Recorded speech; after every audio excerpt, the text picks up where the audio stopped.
porque nosso Deus é soberano, nosso Deus é fiel e Ele está aqui nesse lugar, né? A palavra de Deus nos fala, onde tiver 2 ou 3 reunidos, ali eu estarei, né?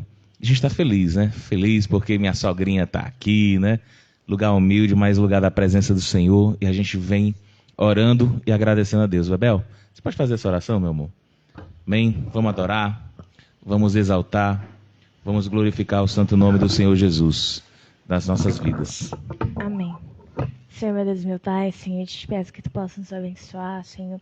Tu possa abençoar esse culto desde agora, a oração inicial, até as bênçãos apostólicas, Senhor. Senhor, que Tu possa ser com cada um de nós, com a gente que está aqui presencialmente, com as pessoas que estão ou vão nos assistir aí online, e as pessoas que ainda estão a caminho, Senhor. Senhor, que além deste culto Tu possas abençoar, Senhor, a Tua igreja, que Tu possa fazer a Tua luz resplandecer na vida de cada um de nós. É isso que eu te peço e te agradeço. Amém.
Glória a Deus, né? Deus é fiel.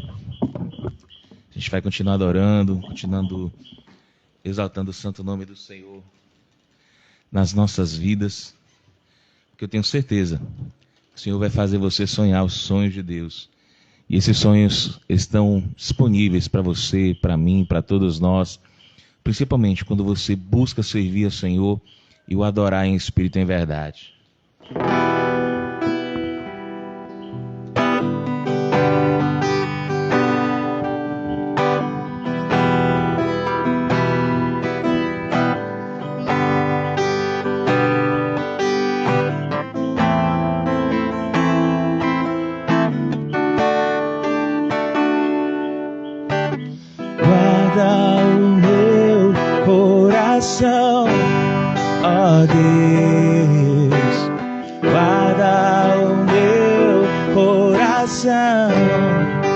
De fazer minha vontade, de viver pra mim mesmo.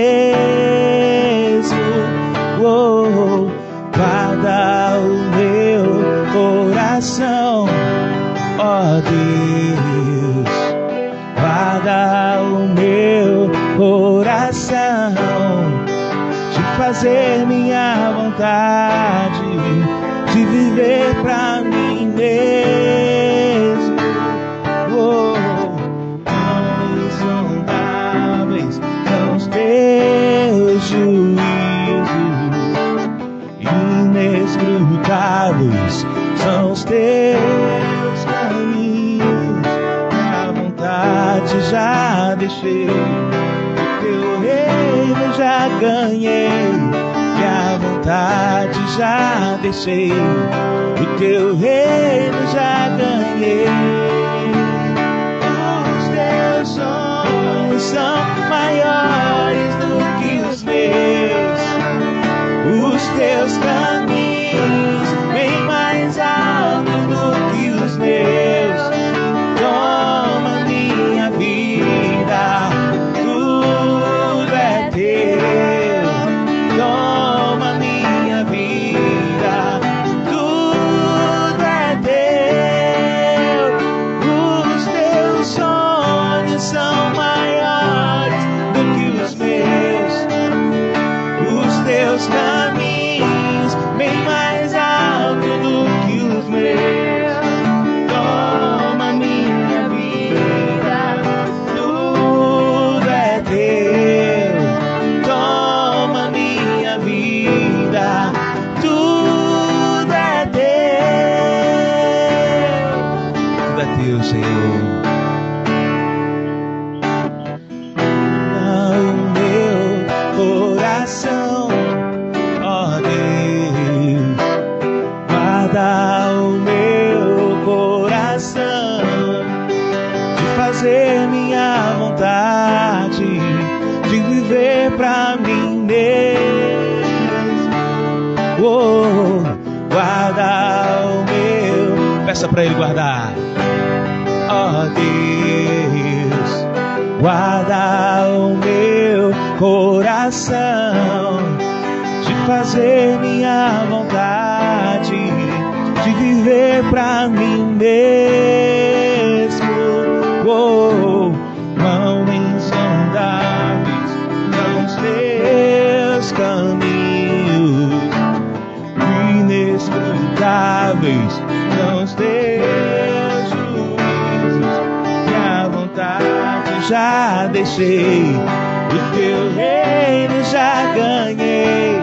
E a vontade, diga pra Ele, o teu reino já ganhei. Os teus sonhos são maiores do que os meus, os teus caminhos bem mais alto do que os meus.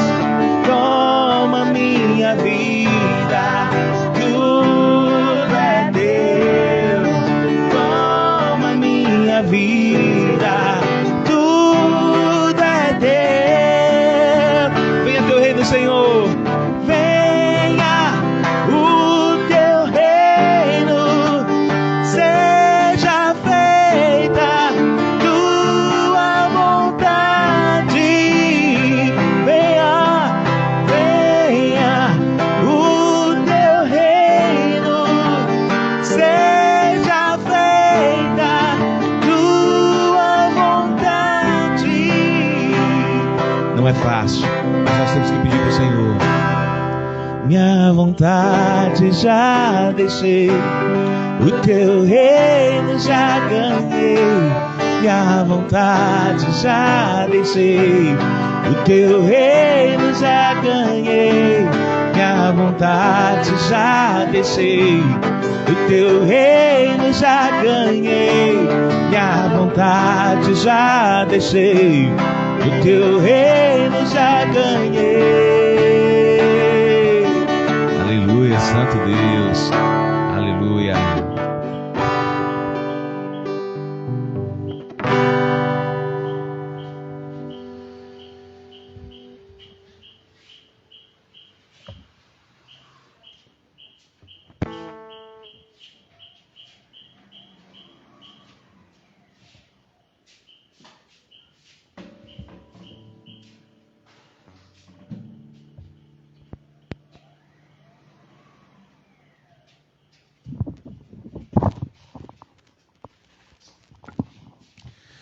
Pai, Senhor, meus amados, amém.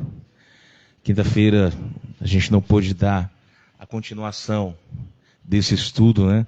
Estava enfermo, mas hoje, pela graça do Senhor, nós estamos aqui, né?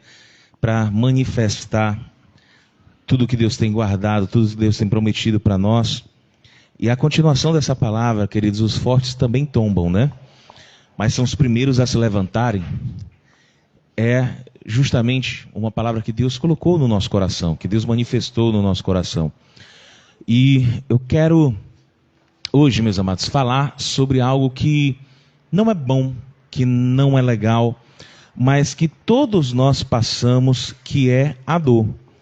A dor é algo, sabe, queridos, que ninguém gosta de sentir, ninguém gosta, né, de maneira nenhuma de se deparar com ela. Mas a gente sabe que na nossa vida a gente vai se deparar, sim, porque ninguém vive só de alegria, né? Então, né? E o primeiro ponto que eu queria falar nessa noite, queridos, era justamente de uma dor que ela é causada pelo crescimento. O povo de Deus, ele estava crescendo de uma maneira maravilhosa. Eles tinham acabado de sair da terra do Egito, eles tinham acabado de serem libertos pela graça e pela misericórdia do Senhor, e eles tinham um líder que a palavra de Deus mesmo havia dito que não haveria outro igual como Moisés. E esse líder era muito bom, mas apesar de ser muito bom, ele tinha suas falhas, porque Moisés via o povo como se fosse um pai vendo seus filhos. E Moisés, mesmo com todo o fardo, mesmo com todo o peso que aquele povo emanava, Moisés queria, né, fazer tudo sozinho. E a gente aprende, queridos, que principalmente na obra de Deus, a gente não consegue fazer tudo sozinho. É por isso que Paulo ele fala que um prega, né, o outro rega, né, o outro canta, né, e quem dá o crescimento é quem? É Deus. Né? E eu quero convidar vocês a abrirem as vossas Bíblias no livro de Êxodo, no capítulo 18, no versículo 17. Amém? Se você estiver armado aí, por favor, abra conosco, né? Em Êxodo, no capítulo 18, no versículo 17. E vamos entender um pouquinho aqui do que acontecia, né? A palavra do Senhor nos diz assim, no versículo 17, do capítulo 18 de Êxodo. O sogro de Moisés lhe sugeriu: não é bom que fazes. Certamente em breve ficareis exausto, tu e teu povo, porquanto esta tarefa é sobremodo pesada para ti. Não te será possível realizá-la sozinho. Agora, pois, escuta o conselho que te darei, para que Deus esteja contigo. Representa o povo diante de Deus e introduza suas causas junto a Deus. E ensina-lhes os estatutos e as leis, e faz-lhes conhecer o caminho a seguir e as atitudes que devem tomar. Mas escolhe do meio do povo homens capazes, tementes a Deus, que sejam dignos de confiança e sejam, né, de características honestas. Estabelece-os como chefes de 1000, chefes de 100, chefes de 50 e chefes de 10. E eles julgarão o povo em todo o tempo, e toda a causa mais complexa trarão a ti. Mas para todas as questões menos difíceis, eles mesmos poderão encontrar a solução. Desse modo, será mais leve para ti, pois esses líderes te ajudarão a dividir o trabalho e levar o peso diário da carga. Se assim fizeres, e se dessa maneira Deus te instruir, poderás então suportar as dificuldades, e todo este povo voltará para as suas habitações satisfeitos. Gente, Moisés era um líder fantástico. Todos concordam comigo? Amém? Mas, queridos, a gente precisa entender que a obra é do Senhor. E às vezes, líderes fantásticos também cometem erros, porque líderes, principalmente muito primorosos, têm um sentimento às vezes no seu coração: se eu não fizer, isso aqui não sai bem feito. Não sei se vocês já se depararam com esse sentimento no coração de vocês. E às vezes, queridos, esse sentimento não é benéfico. Esse sentimento não é bom. você pode perceber que as coisas mais importantes do mundo, Deus deu para mais de uma pessoa fazer. Por exemplo, né, eu tenho a honra de ter, né, criado e dividido a criação da Beatriz e da Bianca com a Raquel. E por que é importante um pai e uma mãe estarem empenhados na educação dos seus filhos? Porque o pai tem as tarefas e a mãe tem as suas tarefas. Você pode perceber que quando os dois atuam juntos, a família ela se torna fundamental, ela se torna perfeita diante do Senhor. Pode perceber que mães esforçadíssimas, mas que criam seus filhos sozinhos, têm muitos problemas. E da mesma maneira, pais que são esforçadíssimos, pais amorosos, mas que criam seus filhos sozinhos, não é de maneira nenhuma preconceito. Mas você pode ver que o filho, que ele mesmo, vai sentir a falta de uma companheira. E assim, queridos, é na obra do Senhor. É assim muitas vezes na empresa que você trabalha. Você precisa de pessoas para delegar, para compartilhar, sabe? Para gerir. Isso que a gente precisa entender. E Moisés aqui estava sentindo a dor do crescimento. Por quê? Porque ele via ainda aquele povo, como aquele povo que estava lá no Egito, né? Que ainda estava crescendo, mas o povo já estava crescido, essa é a verdade. Mas precisava crescer também em maturidade. Gente, é importante você, quando está crescendo, né, dividir responsabilidades. Na nossa casa, por exemplo, né, cada um tem as suas responsabilidades. E cada um precisa dar conta dela. Por quê? Porque na nossa casa, né, para ela fluir, para as coisas acontecerem, para tudo estar em ordem, tudo precisa estar ok. Assim é na nossa vida, na nossa igreja. É da mesma maneira. Né? Deus quer que a gente cresça. Deus quer que a gente leve o seu nome, né, para outras nações. Mas a gente precisa capacitar pessoas. Mas muitas vezes a gente quer dar uma de cavaleiro solitário. A gente não pode fazer isso. Amém? A gente precisa capacitar, a gente precisa trazer pessoas, a gente precisa, né, dividir responsabilidades e a gente precisa também, tá, entender que a gente precisa gastar tempo na vida das pessoas para capacitá-las, para ungí-las, para fortalecê-las. Isso é bênção do Senhor. Amém, queridos? Glória a Deus. Outra dor que é importante a gente falar aqui, queridos, é a dor da mudança. Como é, pastor? A gente sente dor quando muda? É claro. Nós, seres humanos, nós temos uma coisa muito interessante. Nós adoramos uma coisa chamada estabilidade. Então, a gente tem uma mania da gente querer ficar numa zona chamada zona do conforto. Porque a zona do conforto, queridos, muitas vezes a gente acha que ela traz segurança, a gente acha que muitas vezes ela cai naquela zona da mesmice. E a gente tem que ter cuidado com isso. Por quê? Porque se tem uma coisa que a gente sabe, é que em algum momento da nossa vida, algo vai mudar. Como é, pastor? É lógico.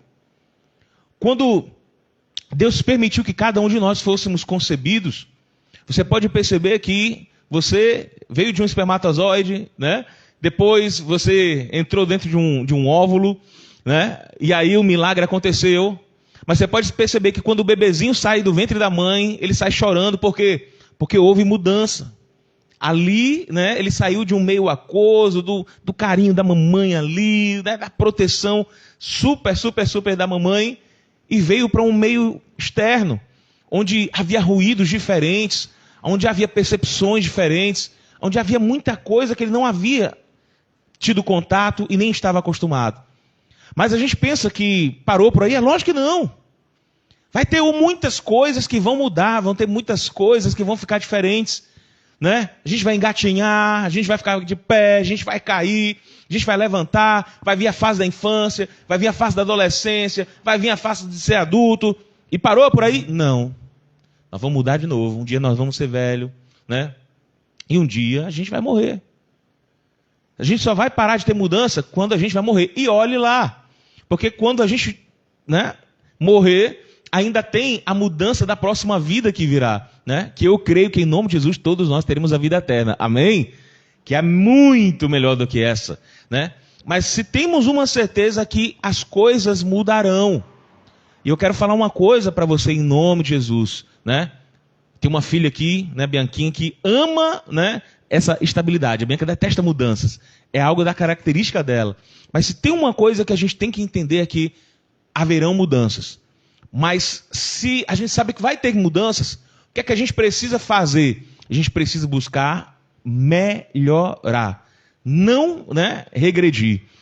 Se vão existir mudanças, se vão acontecer, que a gente possa estar preparados para evoluir e não regredir. Porque é aí que está o problema de muitas pessoas. Às vezes, queridos, as pessoas, né, não conseguem acompanhar as mudanças. A gente tem visto cada vez mais que a gente vive num mundo virtual, né? A gente está vendo aí, né, várias empresas de tecnologia mudando a sua base, mudando a sua estrutura, para as pessoas estarem dentro de um metaverso. E aí, olha só, mudanças acontecendo, olha só, estrutura de muita coisa acontecendo, né? A gente tem muita igreja aí que não se preparou para mudanças, que ainda tem, né, cultos muito fechados, que um homem do lado, mulheres do outro. A gente tem ainda lugares assim. Mas a gente precisa, como igreja, mudar no que for preciso, para a gente acompanhar também a evolução das coisas. Mas a gente sabe que tem coisas que jamais mudarão. Por que jamais mudarão, por exemplo, dentro da igreja? Porque tem preceitos de Deus que não mudam, né? O que é pecado para Deus é pecado. O que é certo para Deus é certo. O que é errado para Deus sempre vai ser errado. Deus não muda quanto a esse conceito. Mas olha só que coisa importante. Deus permite, né, com que a igreja mude. Pastor, como assim Deus permite que a igreja mude? Vamos lá para o tabernáculo. No começo, quando o povo era andarilho, como era a igreja? Era uma tenda. Mas olha só, quando o povo encontrou, né, habitação, quando o povo se estabeleceu em Jerusalém, teve a criação do templo. E o templo era majestoso, o templo era maravilhoso. Então, olha só que mudança que teve, né? Ontem a gente estava até discutindo, né? Igrejas com paredes pretas, né? Eu não sou contra, eu não queria que a CCS tivesse esse formato, mas não sou contra, né? Quem tem, amém, né? Quem tem aquele showmício, né? Num culto, amém, não vai ser recriminado.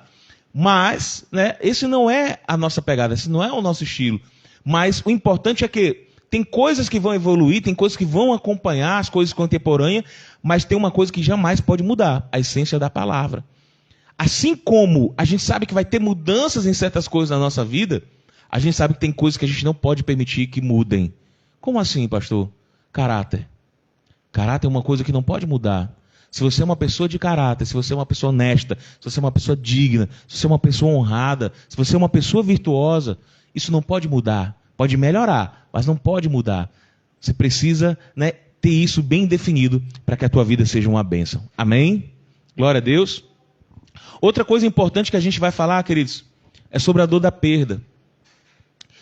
E a verdade é que ninguém gosta de perder. Quem é que gosta de perder dinheiro, por exemplo? Quem é que gosta de perder um ente querido? Quem é que gosta de perder uma oportunidade? Ninguém gosta de perder.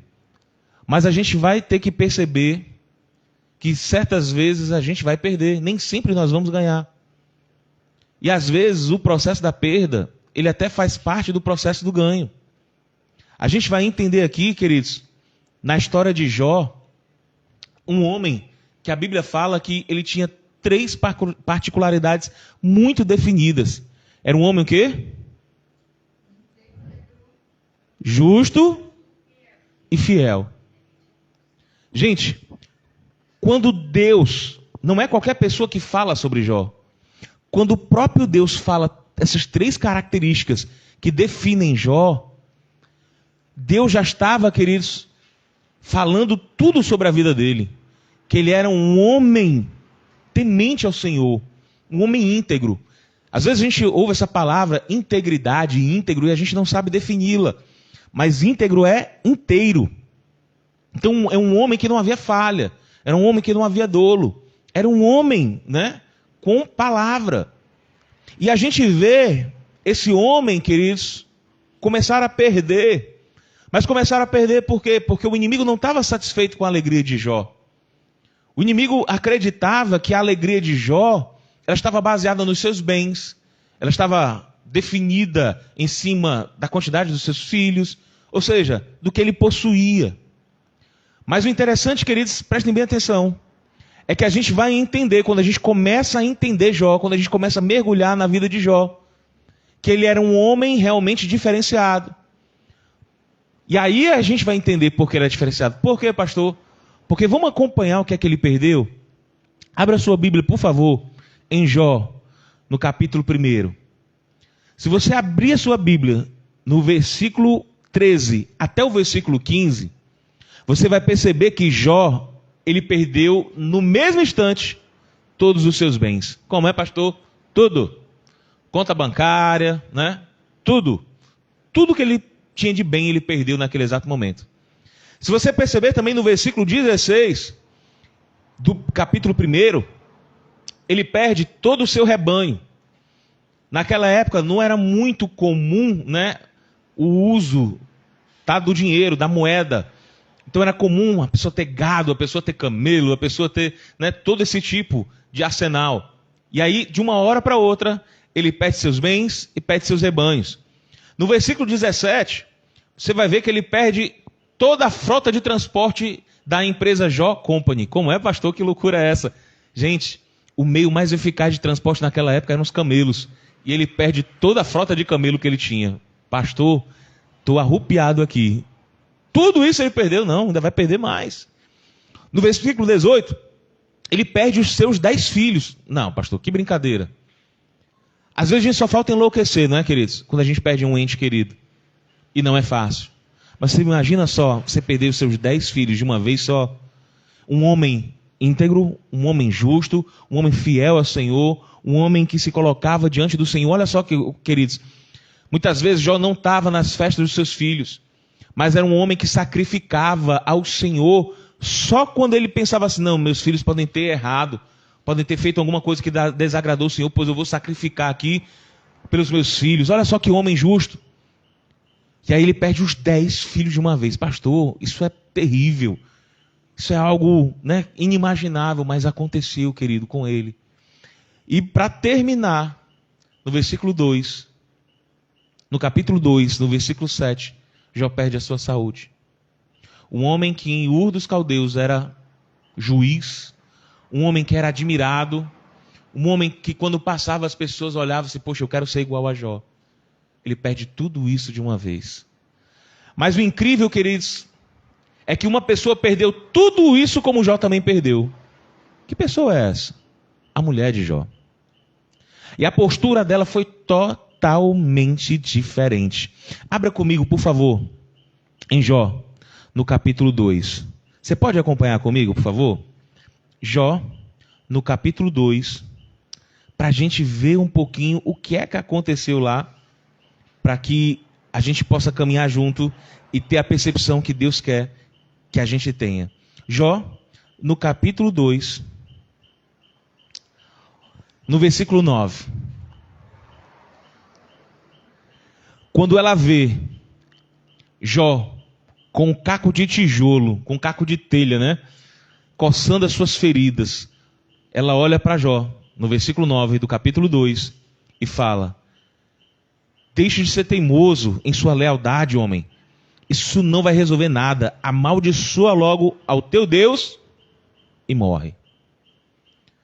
Quando ela fala isso para Jó, ela está demonstrando, queridos, toda a ingratidão que ela tinha diante do Senhor.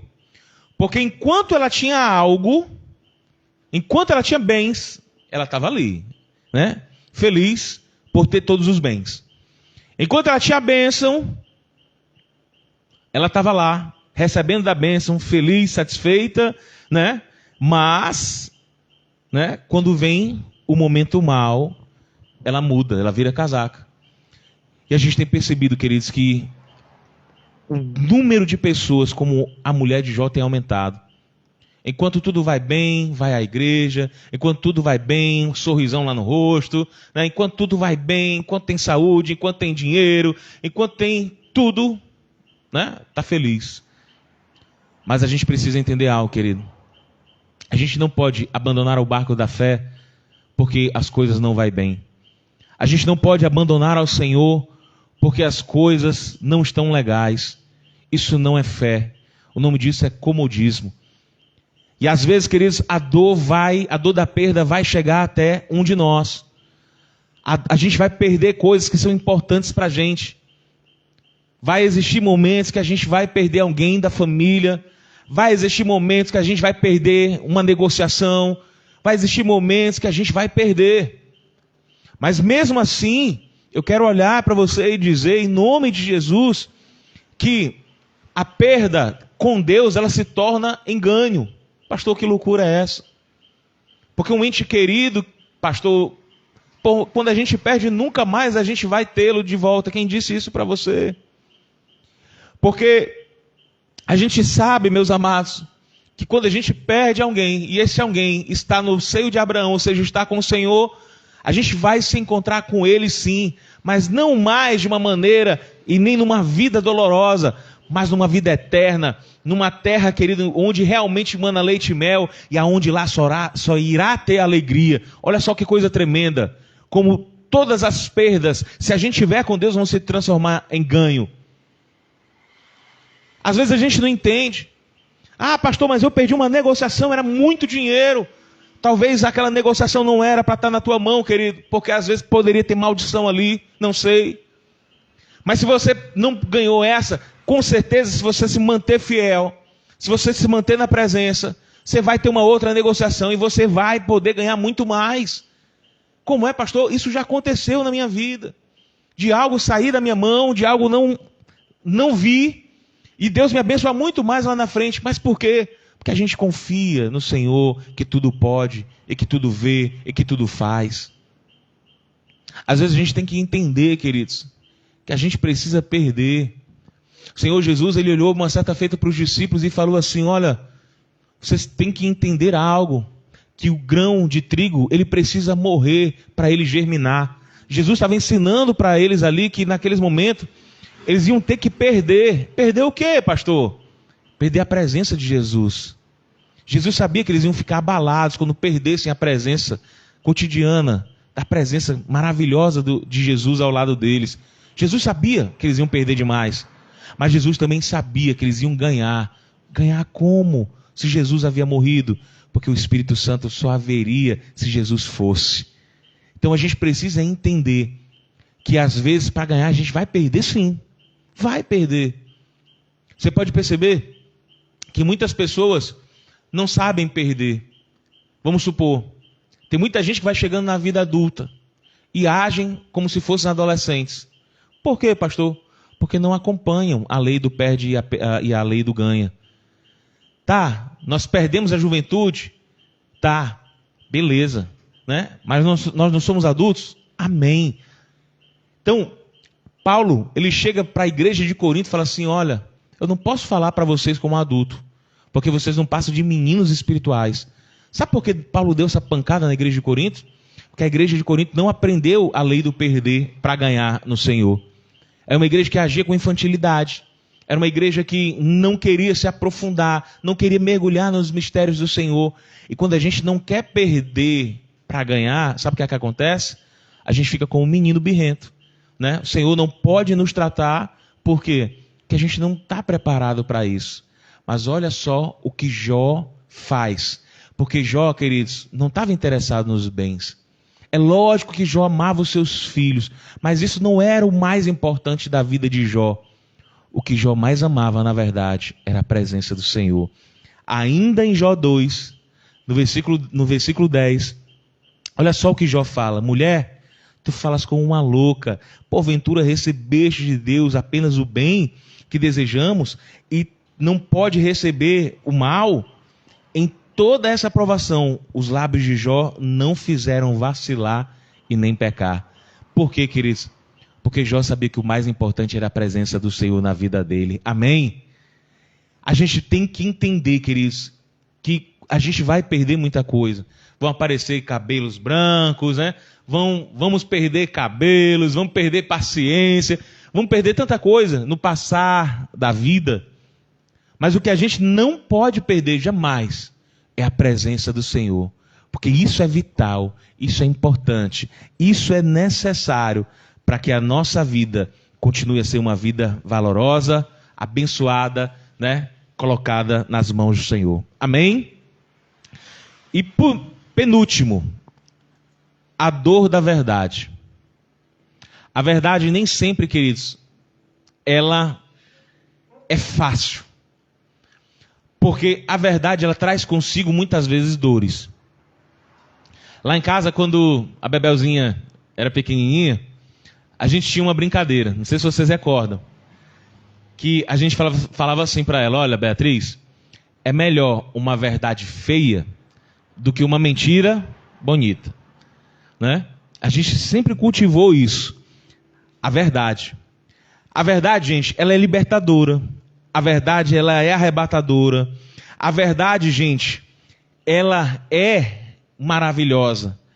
Mas, mesmo com tudo isso, ela nua e crua, às vezes ela é dura. Mas é melhor você viver na verdade. A palavra do Senhor nos fala, né, que o Senhor é a própria verdade. E pelo fato de Jesus ser a verdade, a gente não pode ser como o inimigo. A única coisa que a Bíblia dá a paternidade ao inimigo, por incrível que possa parecer, queridos, é a mentira. É a única coisa que ele criou. Você pode perceber que ocultar certas coisas, mentir, né, esconder certas coisas, isso é uma artimanha usada pelo inimigo das nossas vidas. E a gente que vive na verdade, a gente que anda na verdade, busca ser a verdade, por quê? Porque Jesus está em nós, Jesus vive em nós, a gente precisa entender, meus amados, que a gente precisa andar na verdade, mesmo quando ela é dolorosa. A gente aprende muito com uma mulher chamada Sunamita. Ela recebe esse nome porque ela vivia numa cidade chamada de Sunem. Em 2 Reis, no capítulo 4. Eu não vou abrir aqui, mas eu quero acompanhar com você que aquela mulher tinha tudo. Ela tinha bens, ela tinha um marido atencioso, ela era próspera. E ela percebe, queridos, que quando Eliseu chegava, Eliseu não tinha onde pousar. E ela olha para o marido dela e fala assim: meu filho, vamos fazer o seguinte, esse homem é um homem santo, esse homem é um homem de Deus. Vamos fazer o seguinte, vamos construir um quartinho para ele. Toda vez quando ele passar aqui, a gente dá um lugar para ele pousar. E eles fizeram isso com muito carinho, com muito amor. E o servo do Senhor, Eliseu, ficou muito satisfeito, ele ficou muito feliz. Quando isso aconteceu, queridos, prestem bem atenção. Ele olhou para ela e falou assim: olha, eu vejo que tu és uma mulher abençoada, mas eu quero saber o que te falta, né? Ela: não me falta nada. E aí Eliseu olha para o seu servo e fala assim: Geazi, o que é que falta para essa mulher? O menino muito perspicaz fala: olha, ela não tem filho. E aí o servo do Senhor ora, olha só como é importante a fé, e ela recebe o filho. Ela ama de todo o coração, ela já era uma mulher idosa, e ela ama aquele rapaz de todo o coração.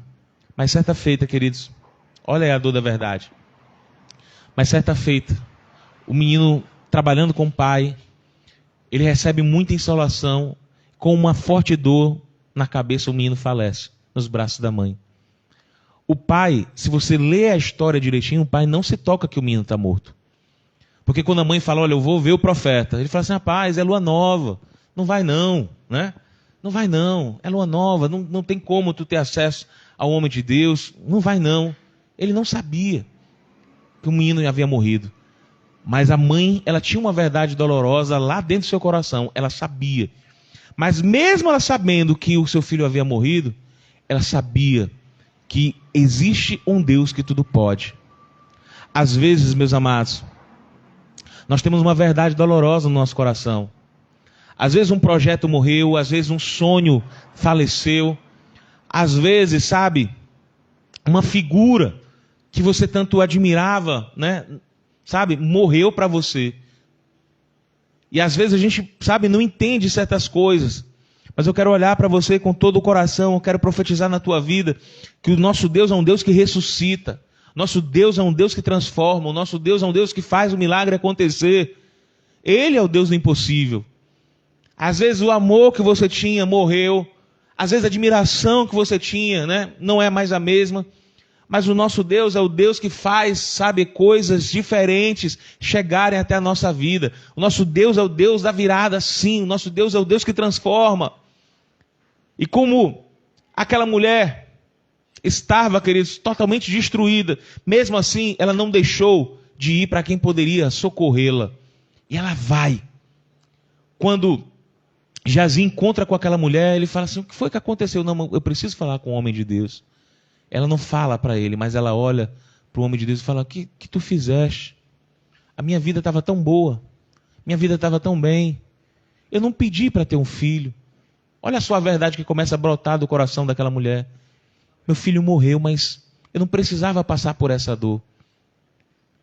E aí o homem de Deus olha para ela e fala assim, olha, não te preocupa, porque você vai receber a sua bênção. Ele manda Geazi, mas olha só a fé daquela mulher. A Bíblia nem fala que ela era uma cristã, mas mesmo assim ela olha para o homem de Deus e fala assim, olha, tu podes ir até onde meu filho está? O que é que aquela mulher estava querendo, gente? Né? Ela estava à beira de um milagre, ela sabia que poderia acontecer o sobrenatural. Mesmo com Geazi indo lá, ela ainda olha para o homem de Deus e suplica a ele que ele vá até onde aquele garoto estava, né? E Geazi volta até o encontro deles, porque eles andaram um pouco mais lento, né? E fala assim, olha, o garoto está morto, né? Se você perceber, a verdade nua e crua aparece muitas vezes diante de Eliseu e diante daquela mulher. Aquela mulher já sabia que o garoto estava morto. Eliseu também já sabia que o garoto estava morto. Mas Geazi vai e volta com a mesma coisa. Quantas pessoas vão olhar para você e dizer assim, olha, teu negócio não vai dar certo. Olha, você não nasceu para isso. Olha, não adianta estudar. Olha, não adianta, não vai dar certo. Quantas pessoas vão dizer para você essa ladainha? Pode ser uma verdade? Daquele momento, pode. Mas o que eu quero dizer para você nessa noite é que, se Deus fez você sonhar os sonhos de Deus, se Deus colocou uma palavra de vitória no teu coração, podem quantas pessoas dizerem que o teu sonho morreu, que teu filho faleceu e que não vai ter vitória, mas o Senhor vai te dar vitória em nome de Jesus, porque Ele é Deus e Ele tudo pode.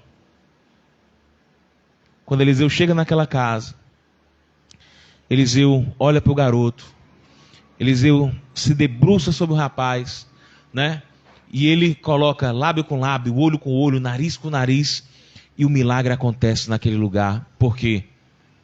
Porque não há impossível para o nosso Deus. Era uma verdade daquele momento? Era. Mas quantas pessoas não já tiveram uma verdade de momento na sua vida e já se depararam momentaneamente com algo, né, que parecia ser o fim. Mas quando você olha para Deus e clama por socorro, o Senhor, né, estende a sua destra fiel. O Senhor te abençoa, o Senhor te fortalece, o Senhor ministra sobre a tua vida e não faz com que a dor seja vencida em nome de Jesus. Aquela mulher, ela estava com uma dor extrema no seu coração, mas quando o garoto voltou à vida, né, a alegria voltou a tomar conta do seu coração. Por quê? Porque o Senhor não nos abandona. O Senhor não vai te abandonar. O Senhor não vai te deixar só. O Senhor não vai deixar você beijar a lona. O nosso Deus é poderoso. É infinitamente, né, capaz de fazer mais do que você pediu ou pensou. Esse é o nosso Deus. Amém? E a última dor, queridos, é a dor gerada pelo próprio Deus. Pastor, que negócio é esse? Como é que Deus pode gerar uma dor em mim ou em você? Lembra de Jacó? Você lembra? Jacó passou a vida inteira, sendo chamado de ladrão. Porque o nome Jacó é usurpador. E ele passou a vida fazendo pequenos trambiques. Ele fez isso com Esaú, vendendo um prato de lentilhas pelo direito de primogenitura. Ele fez isso outras vezes com seu próprio pai, quando foi pegar lá a bênção na marra, colocando pele de carneiro, né? Enganando seu pai para obter a bênção. Ele passou a vida toda fazendo pequenos trambiques. E até Deus olhar para ele e começar a falar assim: ei, na medida que tu fez, na medida que tu vai provar.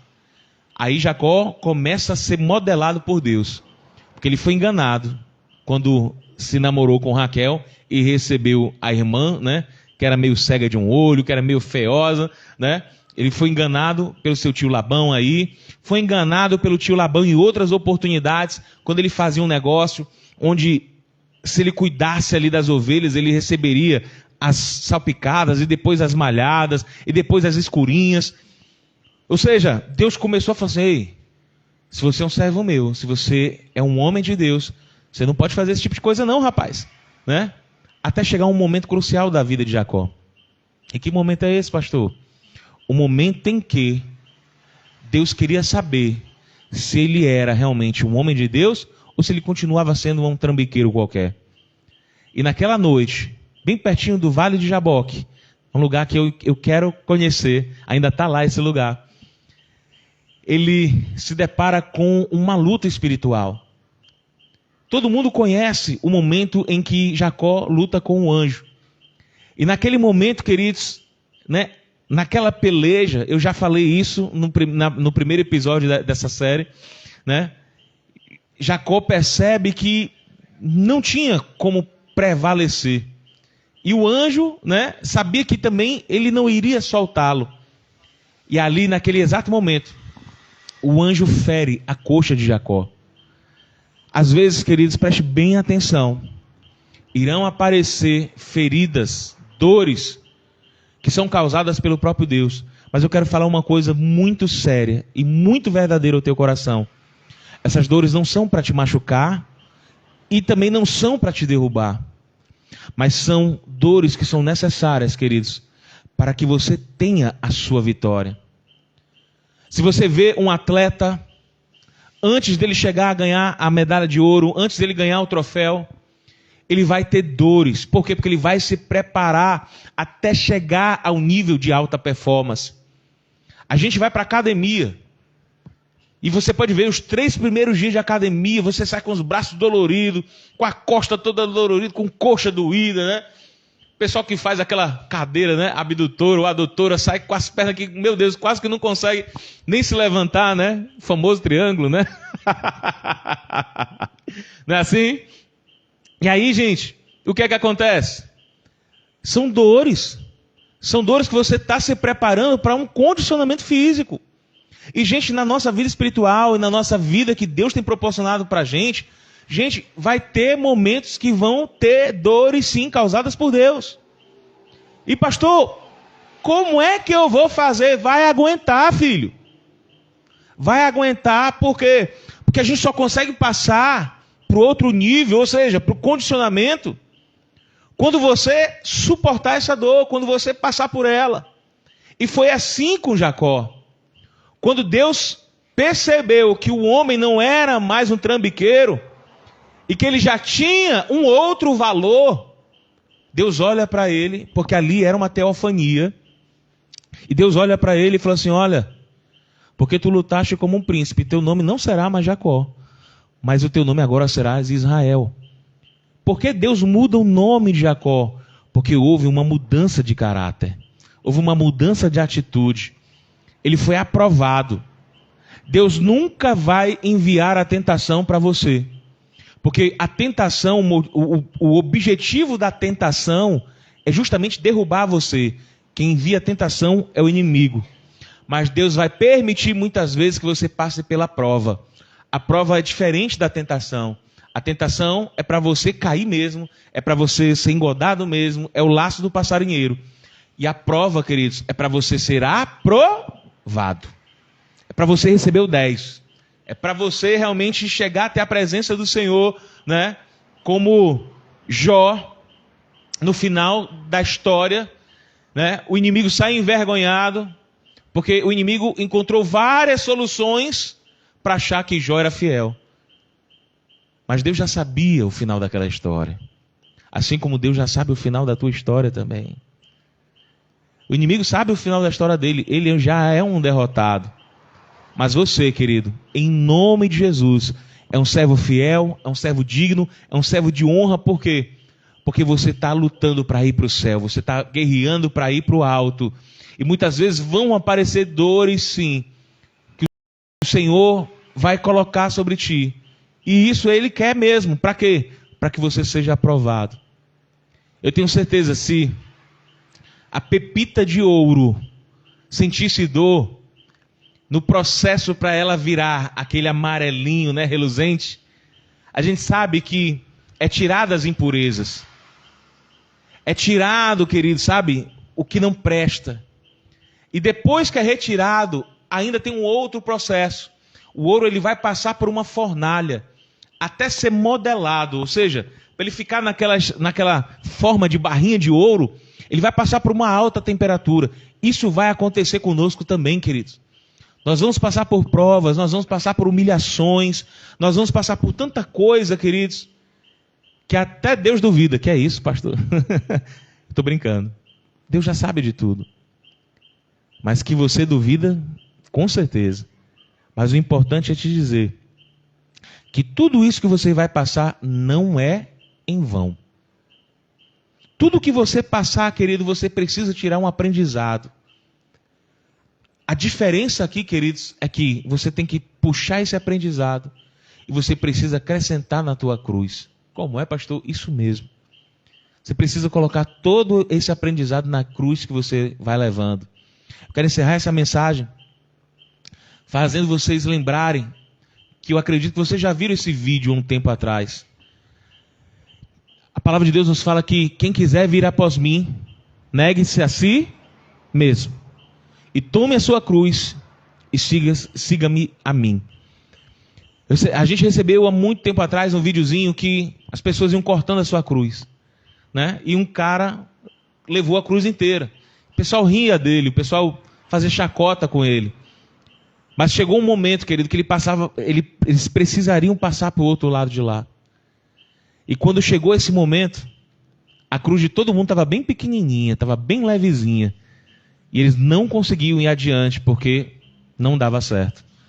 Mas aquele que conseguiu levar a cruz até o fim, que não cortou a sua cruz, ele deixou lá e ele conseguiu passar para o outro lado de lá. O que é que isso influencia para a gente? Influencia que a cruz, queridos, ela precisa ser carregada por você. Tem muita gente abandonando a sua cruz. Tem muita gente, sabe, deixando Jesus.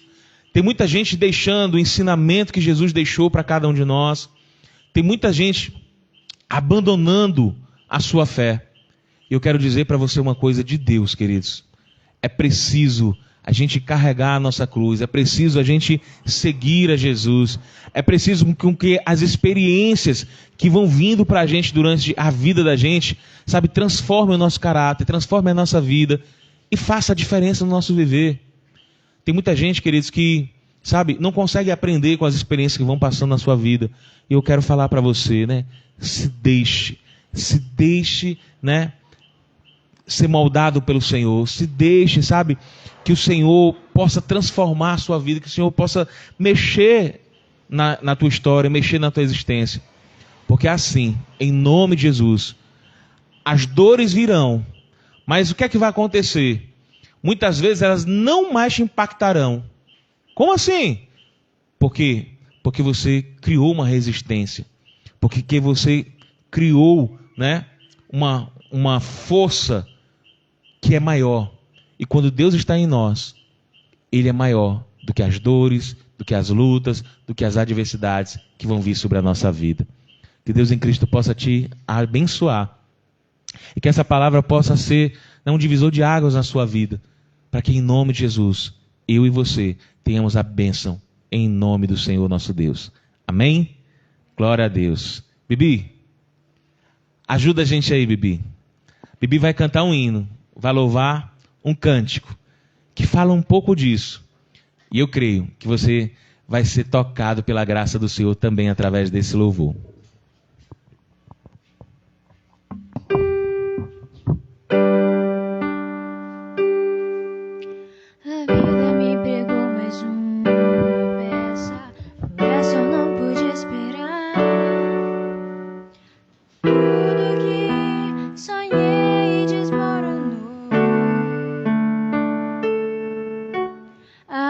que eu vivo em cavernas e ninguém nunca notou. Sorrisos que se foram com a dor. Mas eu não vou morrer aqui. Deus me prometeu assim. Vou clamar até que o céu se abra sobre mim. Com teu poder vem me curar. Com tua mão cicatrizar esse coração que chora e sangra, sangra, sangra sem parar. Cura-me, liberta-me, restaura-me, sacia-me. Sou completamente teu Senhor. Não importa o que a vida me causou.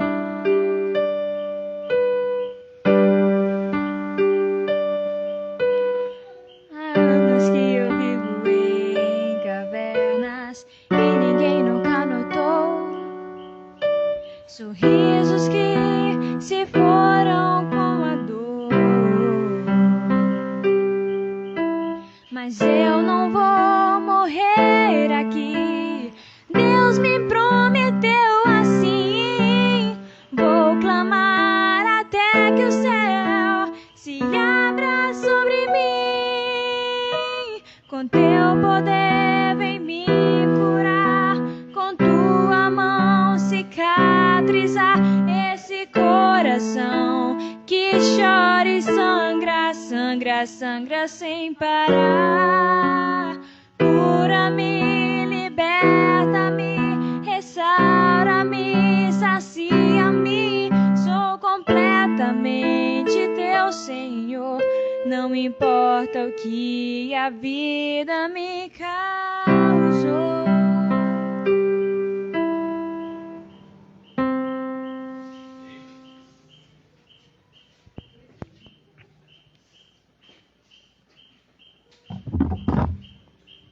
Amém, oremos.